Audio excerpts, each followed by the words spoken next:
kemenyan dan mur, biar hidupku berkenan padamu. Sebab Natal tak akan berarti tanpa kasih-Mu. Lahir di hatiku hanya bersamamu, Yesus, ku rasakan selalu indahnya Natal di hatiku.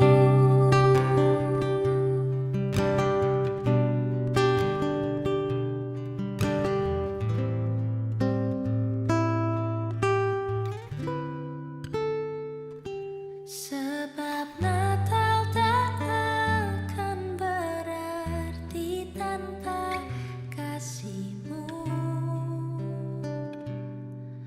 Lahir di hatiku hanya bersamamu, Yesus, ku rasakan.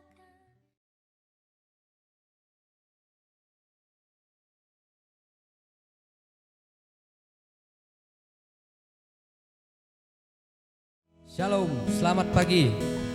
Mari kita mempersiapkan hati kita untuk memuji Tuhan kita, meninggikan Tuhan kita. Haleluya, haleluya, haleluya. Sungguh Tuhan kita yang terindah. Haleluya, berkat kemurahan-Nya melimpah di atas kita pada setiap hari. Haleluya.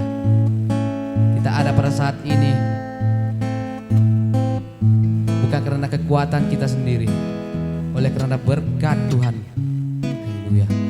Mari kita mempersiapkan hati kita untuk memuji Tuhan, menyembah Tuhan pada hari ini, pada pagi ini. Haleluya. Mari kita nyatakan, Kau gunung batuku,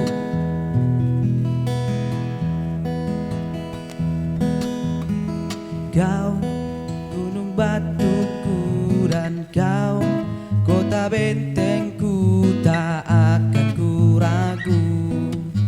Kau menjamin hidupku, Kau keselamatanku, dan Kau yang membelaku, tak akan ku takut. Kuasa-Mu di dalamku, walau badai menerpa di dalam hidupku ini, namun tangan-Mu Tuhan mengangkatku tinggi. Kau Tuhan yang benar, tak pernah tinggalkan. Dahulu, sekarang, selamanya, janji-Mu tak berubah. Kau Alfa dan Omega, awal dan akhir. Semesta alam memuja Engkau Tuhan yang benar. Haleluya. Engkau Tuhan yang benar, Tuhan. Engkau kota benteng kami, Tuhan Yesus. Engkau gunung batu kami, Tuhan. Haleluya. Sekali kita nyatakan, Kau gunung batuku.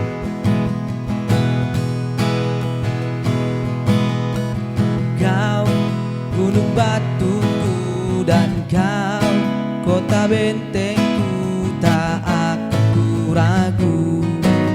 Kuasa-Mu di dalamku, Kau keselamatanku, dan Kau yang membelaku, tak akan ku takut.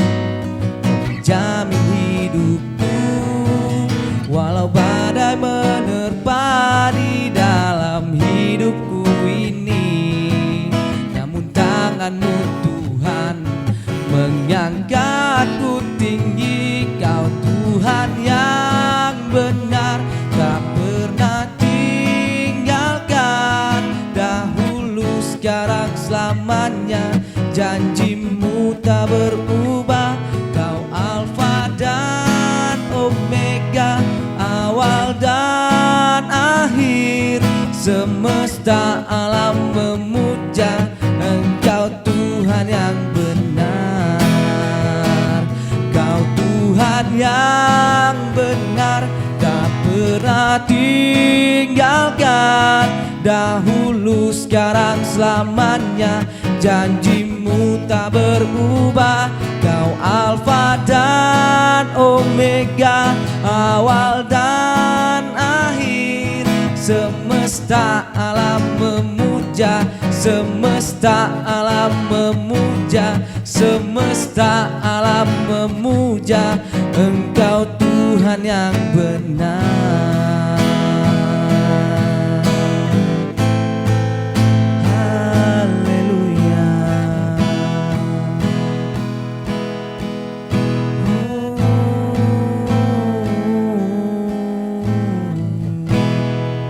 Haleluya Tuhan Yesus. Benar Tuhan Yesus, Engkau Alfa dan Omega kami Tuhan Yesus. Haleluya. Engkau memberi kekuatan pada kami Tuhan Yesus untuk menjalani sepanjang hidup kami Tuhan. Engkau bungkus kami dengan darah-Mu Tuhan Yesus. Engkau menjaga seisi keluarga kami Tuhan Yesus. Oh haleluya Tuhan Yesus, Engkau sungguh baik Tuhan Yesus. Oh haleluya Tuhan Yesus. Mari kita masuk dalam hadirat Tuhan. Kita menyembah Tuhan kita dengan merendahkan hati kita di hadapan Tuhan Yesus. Kami tahu Tuhan Yesus, kami tidak mempunyai apa-apa Tuhan Yesus. Kalau melalui Engkau Tuhan Yesus, kalau tidak melalui Engkau Tuhan. Haleluya Tuhan Yesus. Mari kita masuk dalam hadirat Tuhan dan menyembah Tuhan Yesus. Haleluya. Mari kita nyatakan.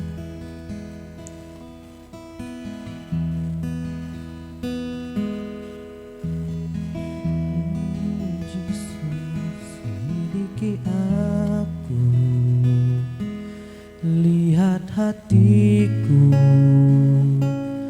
apakah ku sungguh mengasihimu.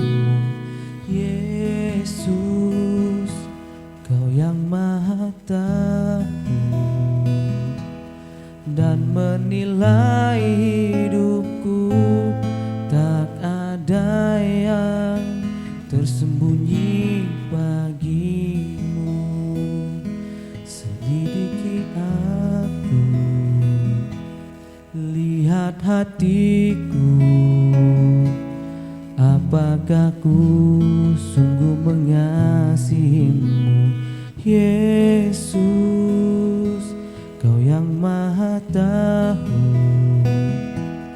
dan menilai hidupku, tak ada yang tersembunyi bagimu. Telah kulihat kebaikan-Mu yang tak pernah habis di hidupku. Ku berjuang sampai akhirnya Kau dapati aku tetap setia.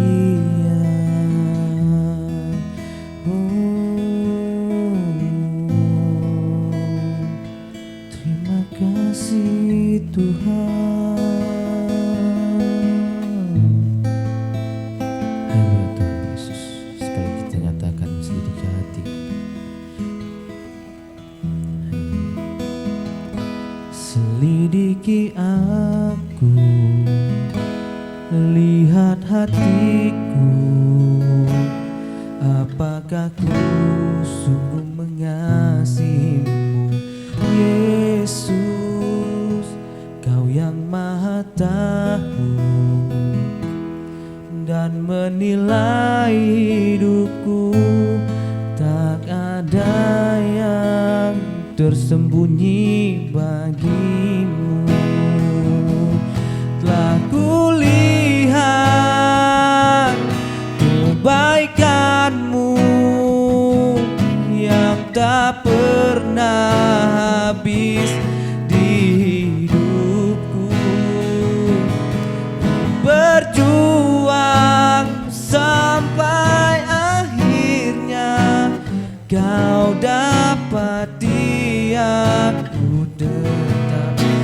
setia. Telah kulihat kebaikan-Mu yang tak pernah habis di hidupku. Ku berjuang sampai akhirnya Kau dapati aku tetap setia. Kau dapati aku tetap setia. Kau dapati aku tetap setia.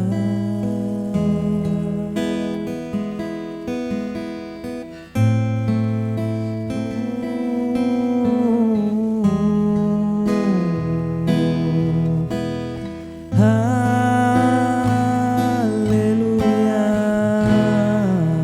terima kasih Tuhan.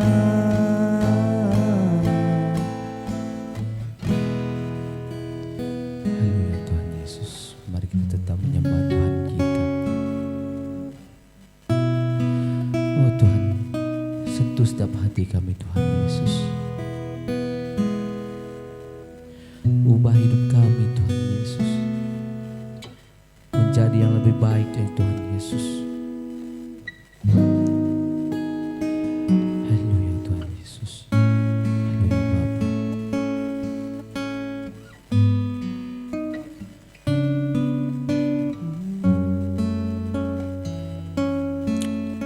Mari kita nyatakan penyembahan ini.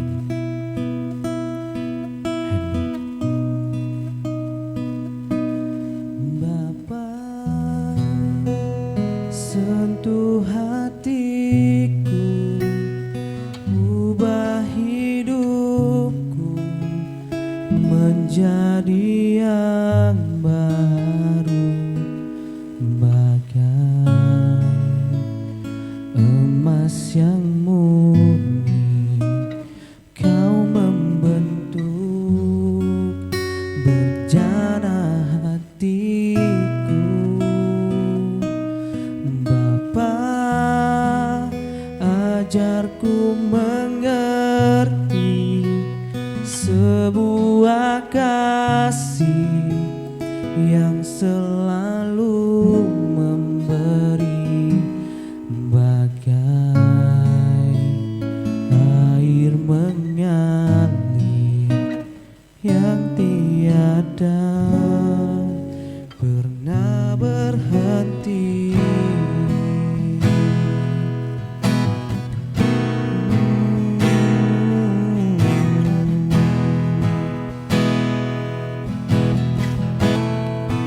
Mari kita terus menyembah Tuhan kita. Kita masuk ke dalam hadirat dan meratakan hati kita. Haleluya Tuhan Yesus. Haleluya Bapa. Kita nyatakan, betapa aku mencintai segala yang telah terjadi. Tak pernah sendiri jalani hidup ini, selalu menyertai. Betapa aku menyadari dalam hidupku ini Kau selalu memberi rancangan terbaik oleh karena kasih. Oh Bapa, sentuh hatiku, ubah hidupku menjadi yang baru, bagai emas yang murni. Kau membentuk berjana hati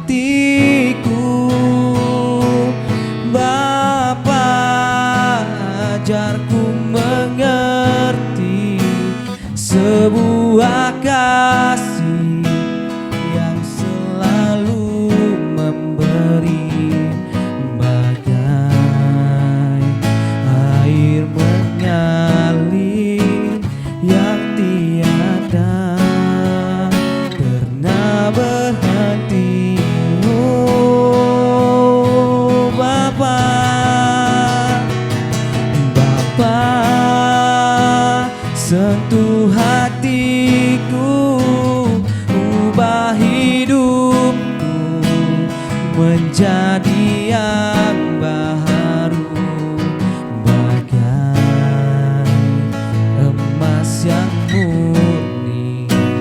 Kau membentuk bejana hatiku. Bapa, ajarku mengerti sebuah kasih yang selalu memberi, bagai emas yang murni yang tiada pernah berhenti, bagai air mengalir yang tiada pernah berhenti, bagai air mengalir yang tiada pernah berhenti.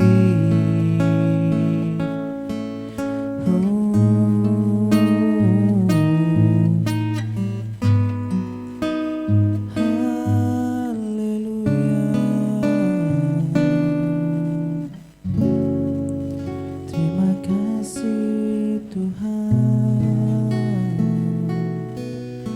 Haleluya Tuhan. Terima kasih Tuhan Yesus atas berkat-Mu Tuhan sepanjang hidup kami Tuhan Yesus. Haleluya Tuhan Yesus. Hanya di dalam nama Tuhan Yesus semua yang kita percaya mengatakan amin.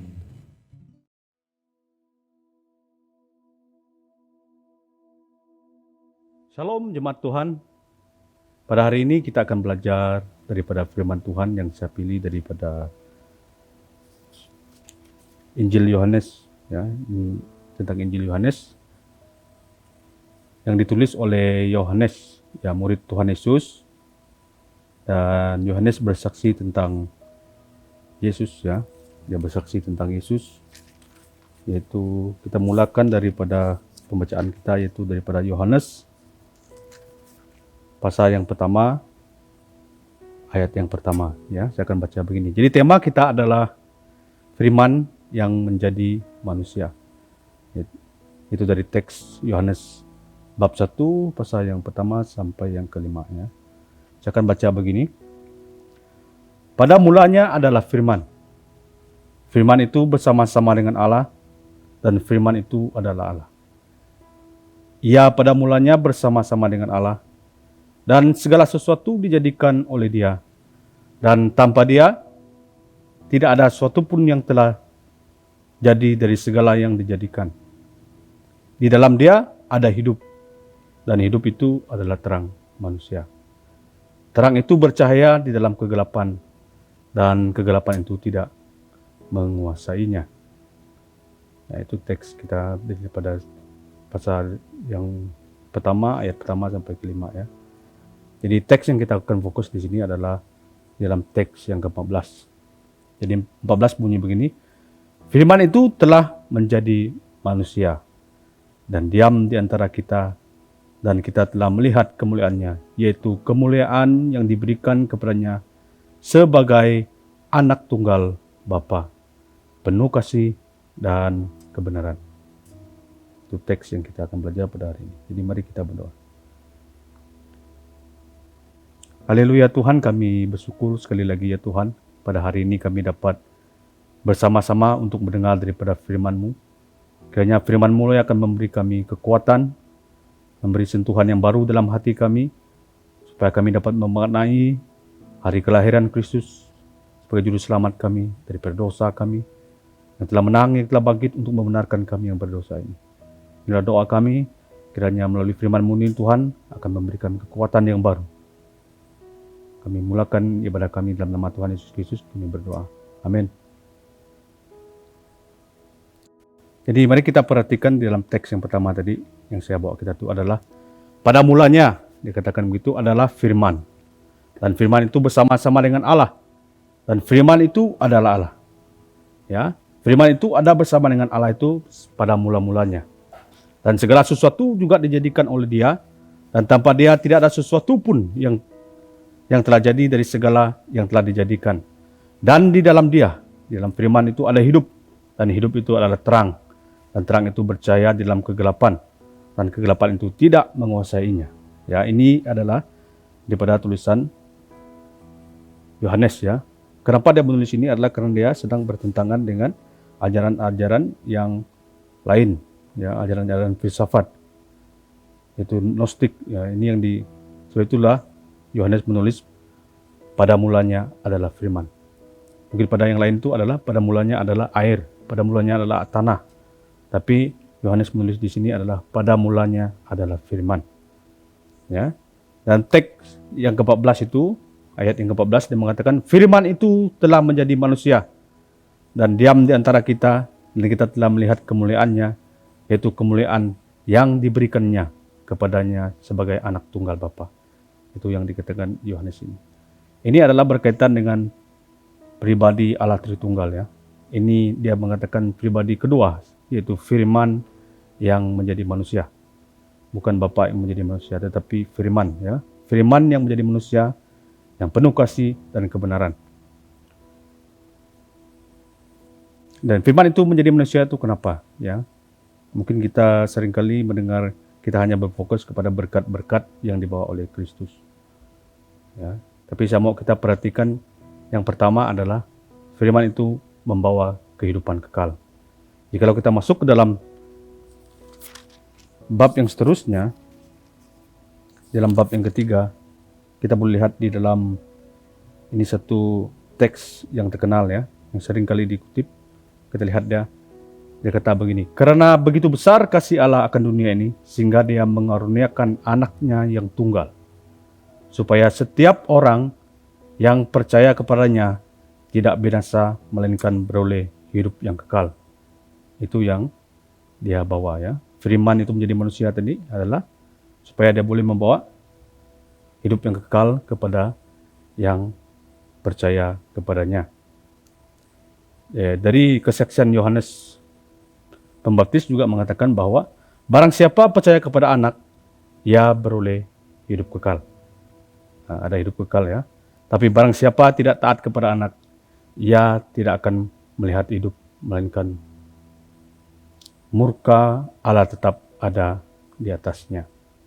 Itu yang dikatakan oleh Yohanes Pembaptis sendiri, yang mendahului Tuhan Yesus Kristus. Ya, ada satu yang mendahului dia, yaitu Yohanes Pembaptis. Dan dari kesaksian Tuhan kita Yesus Kristus tentang dirinya sendiri di dalam Yohanes 5 ayat 24 itu dia mengatakan, Aku berkata kepadamu, sesungguhnya barang siapa mendengar perkataanku dan percaya kepada Dia yang mengutus aku, ia mempunyai hidup yang kekal dan tidak turut dihukum, sebab ia sudah pindah dari alam maut ke dalam hidup. Ini tentang hidup yang kekal. Ya, ini yang pertama kita boleh belajar di sana. Ya, firman itu menjadi manusia, membawa hidup yang kekal. Itu penting ya, kita lihat dia. Yang kedua adalah firman itu menjadi manusia untuk menyelamatkan kita dari hukum yang kekal. Di dalam ayat 18 dia mengatakan begini, Yohanes 3 ayat 18 berkata, barang siapa percaya kepadanya, ia tidak akan dihukum. Barang siapa tidak percaya, ia telah berada di bawah hukum, sebab ia tidak percaya ke dalam anak tunggal. Ya, firman itu menjadi manusia untuk menyelamatkan kita daripada hukum kekal. Ya, itu yang di dalam ayat 18. Dari kesaksian Yohanes, di dalam Yohanes 3 ayat 36 itu, barang siapa percaya kepada anak, ia beroleh hidup yang kekal. Tetapi barang siapa tidak taat kepada anak, ia akan hidup, ia tidak akan melihat hidup, melainkan murka Allah tetap ada di atasnya. Jadi apa yang kita lihat daripada ini adalah murkanya Allah. Apa itu murka Allah? Melalui kesaksian Kristus di dalam Matius 13 ya. Kita lihat dalam Matius 13 dia mengatakan 42, semuanya akan dicampak ke dalam dapur api. Ya, di sanalah akan terdapat ratapan dan kertak gigi. Itu murka Allah. Murka Allah itu seperti dapur api. Dari kitab Wahyu, maka ia akan minum dari anggur murka Allah yang disediakan tanpa campuran dalam murkanya, dan ia akan disiksa dengan api belerang di depan mata malaikat-malaikat kudus, di depan mata anak domba. Ini adalah berkaitan dengan murka, ya. Siapa yang tidak percaya, dikatakan tadi itu, murka Allah tetap ada di atasnya. Berarti Yesus datang untuk menyelamatkan kita daripada hukum kekal, yaitu murka Allah. Jadi apa yang kita boleh belajar di sini adalah firman menjadi manusia itu adalah menjadi dasar kepercayaan. Ya, itu dasar kepercayaan orang Kristen. Daripada kesaksian Yohanes tadi kita lihat dia dalam ayat 36 tadi, barang siapa percaya kepada anak. Itu tentang kepercayaan. Kita garis bawahi itu, percaya kepada anak, ia beroleh hidup kekal. Tetapi barang siapa tidak taat kepada anak, ia tidak akan melihat hidup, melainkan murka Allah tetap ada di atasnya. Ya, kesaksian Tuhan Yesus tadi pun, barang siapa mendengar perkataanku, dia katakan di sana, dan percaya kepada Dia yang mengutus aku, ia mempunyai hidup. Itu kata Tuhan Yesus. Yohanes bersaksi, siapa yang percaya kepadanya akan ada hidup. Siapa yang tidak percaya, murka Allah tetap ada padanya. Ya, itu kita boleh lihat, itu dasar kepercayaan kita orang Kristen. Dan kita juga belajar daripada pengakuan Petrus. Petrus juga mengaku bahwa Yesus adalah anak Allah yang hidup. Itu dasar kepercayaan kita juga, ya. Daripada pengakuan Petrus itu. Dalam Matius pasal 16 mengatakan, maka jawab Simon, engkau adalah Mesias anak Allah yang hidup. Lukas menulis, jawab Petrus, Mesias dari Allah. Di saat Tuhan Yesus berbicara dengan murid-muridnya. Menurut kamu, siapakah aku? Dia mengatakan, engkaulah Mesias anak Allah. Dia adalah anak Allah. Dia adalah sang firman yang menjadi manusia. Itu yang dikatakan oleh Petrus, ya, pengakuan Petrus. Ini dasar kepercayaan orang Kristen. Ya, mungkin banyak orang yang mengatakan dia beriman, tapi banyak yang tidak beriman kepada Kristus. Banyak yang tidak menerima Kristus itu sebagai anak Allah. Jadi jawab Yesus kepada dia bagaimana? Yesus berkata kepadanya, berbahagialah engkau Simon bin Yunus, sebab bukan manusia yang menyatakan itu padamu, melainkan Bapa-Ku yang di sorga. Jadi pengakuan ini pun bukan karena Petrus. Ya, pengakuan ini adalah karena Bapa yang menyatakannya kepada Petrus. Ini adalah dasar kepercayaan kita. Ya, tanpa pengakuan ini, Kristen itu bukan Kristen lagi. Yesus adalah anak Allah. Ya. Kepercayaan kepada Kristus adalah melakukan kehendak Bapa. Ya, kepercayaan kepada Kristus adalah sama melakukan kehendak Bapa itu sendiri. Di dalam Matius pasal 21, dalam pasal 7 ayat 21 itu mengatakan, bukan setiap orang yang berseru kepadaku Tuhan, Tuhan akan masuk ke dalam kerajaan surga, melainkan dia yang melakukan kehendak Bapa-Ku di surga. Itu yang dikatakan oleh Tuhan Yesus. Kenapa? Siapakah mereka yang melakukan kehendak Bapa ini? Itulah berdasarkan kepercayaan tadi. Kepercayaan kepada Kristus adalah melakukan kehendak Bapa sendiri, ya. Dalam ayat 22 dia mengatakan begini, pada hari terakhir banyak orang yang akan berseru kepadaku Tuhan, Tuhan, bukankah kami berbuat demi namamu dan mengusir setan demi namamu dan mengadakan mujizat demi namamu? Pada waktu itulah aku berterus terang kepada mereka dan berkata, aku tidak pernah mengenal kamu.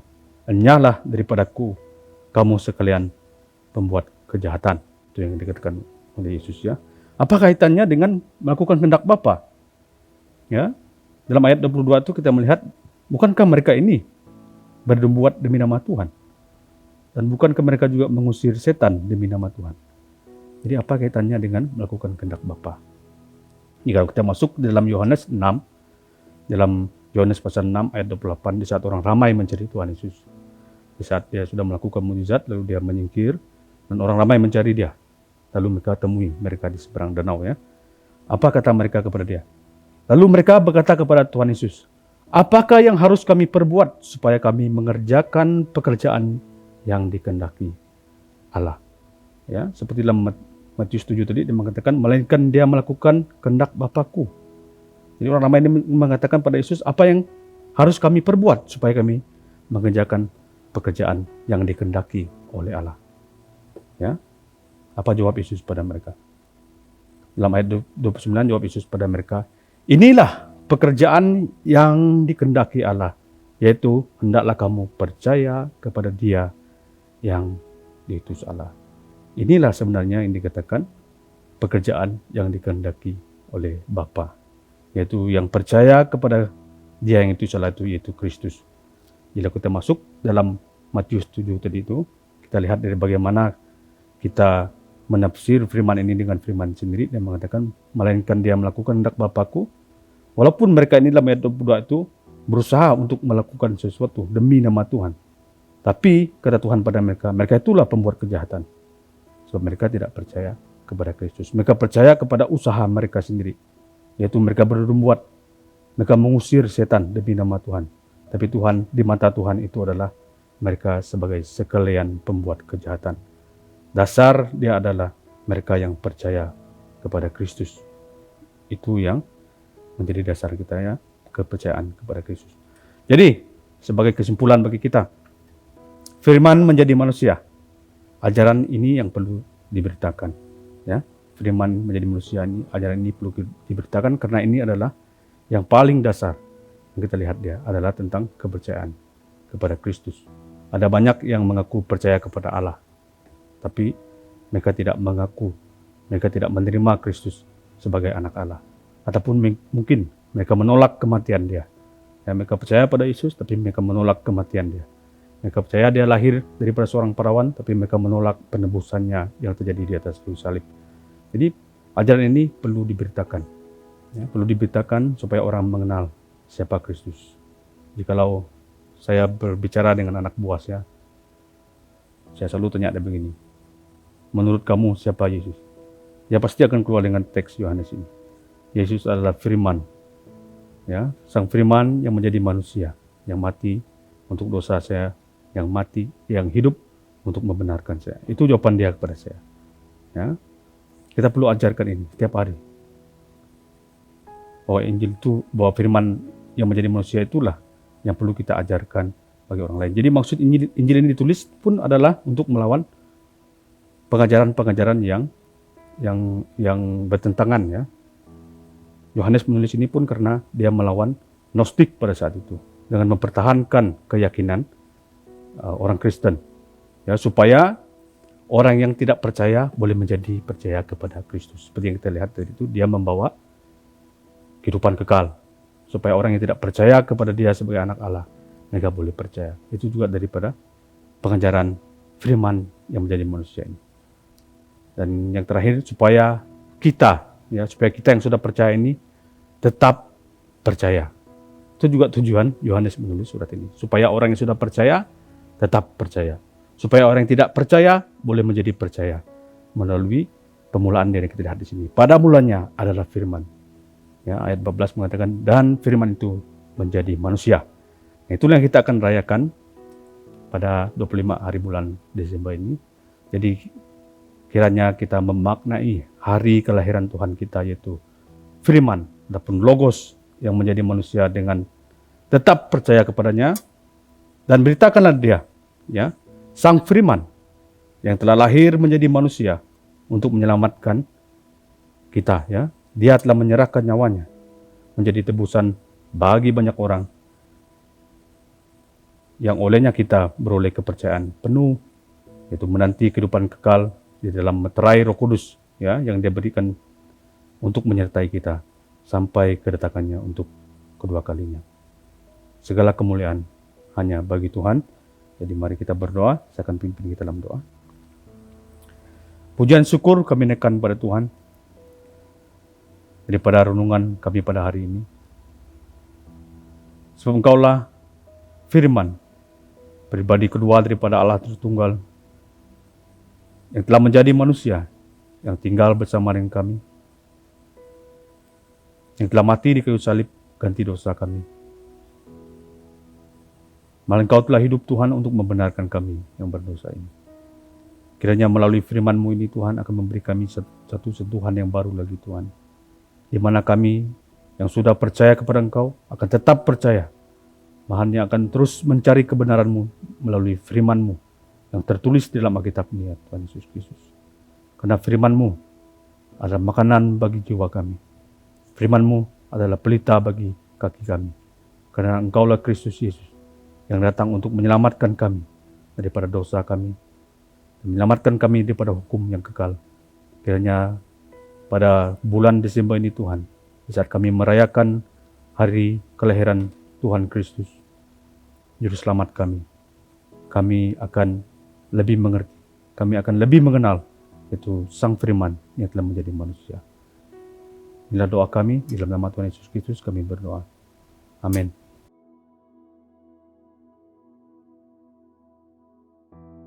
Terima kasih di atas kehadiran kita, penglibatan kita dalam ibadah pada hari ini. Dan saya sangat bersyukur karena kita dapat bertemu melalui online ini.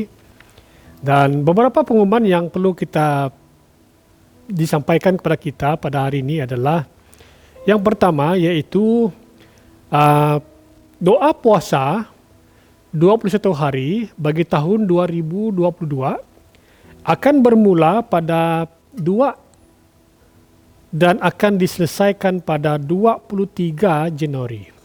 Ingat, 2 Januari kita akan lancarkan dan terus berdoa dan berpuasa, dan kemudian dia akan selesai pada 23 Januari. Saya berharap dan berdoa agar 21 hari doa puasa ini kita manfaatkan sebelum kita masuk ke tahun 2022, kita datang mencari kehendak dan wajah Tuhan sepanjang 21 hari itu. Okay. Dan kiranya Tuhan memberkati kita dimanapun kita berada. Saya ingin ucapkan selamat hari Natal, Merry Christmas, dan selamat tahun baru. Tuhan memberkati kita. Mari kita tunduk kepala, kita berdoa. Bapa Surgawi, kami ingin berterima kasih oleh karena Tuhan Yesus telah lahir ke dunia ini. Kami bersyukur Tuhan oleh karena kami telah menikmati hari-hari yang indah, oleh karena kami tahu penyertaan Tuhan yang sungguh indah dalam hidup kami. Kiranya Tuhan kami akan terus bersemangat, terus berkobar-kobar, mencari Tuhan, bertumbuh dalam iman kami, tetap bersemangat dalam mengerjakan pekerjaan-pekerjaan Tuhan. Bapa Surgawi, aku berdoa memberkati jemaat ini, jemaat BFC Intercity, Engkau limpahkan mereka dengan kasih karunia-Mu yang melimpah-limpah. Berkati kehidupan mereka, berkati pekerjaan, berkati persekolahan mereka, berkati masa depan mereka. Ketika kami masuk tahun yang seterusnya, 2022, Tuhan lengkapi kami Tuhan dengan anugerah dan kasih setia-Mu Tuhan. Terima kasih Yesus, terima kasih Bapa. Jemaat yang saya kasihi, dimanapun kita berada, mari kita sambut berkat daripada Allah Bapa kita. Kiranya Tuhan memberkati kamu dan melindungi kamu. Kiranya Tuhan menyertai kamu dengan wajah-Nya dan memberi kamu kasih karunia. Dan kiranya Tuhan menghadapkan wajah-Nya kepada kamu dan memberi kamu kedamaian. Semualah berkat ini dalam satu nama yang besar, itu nama Tuhan Yesus Kristus, nama di atas segala nama. Semua yang percaya katakan, amin, amin, dan amin. Tuhan memberkati kita. Haleluya.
kesukaan bagi dunia.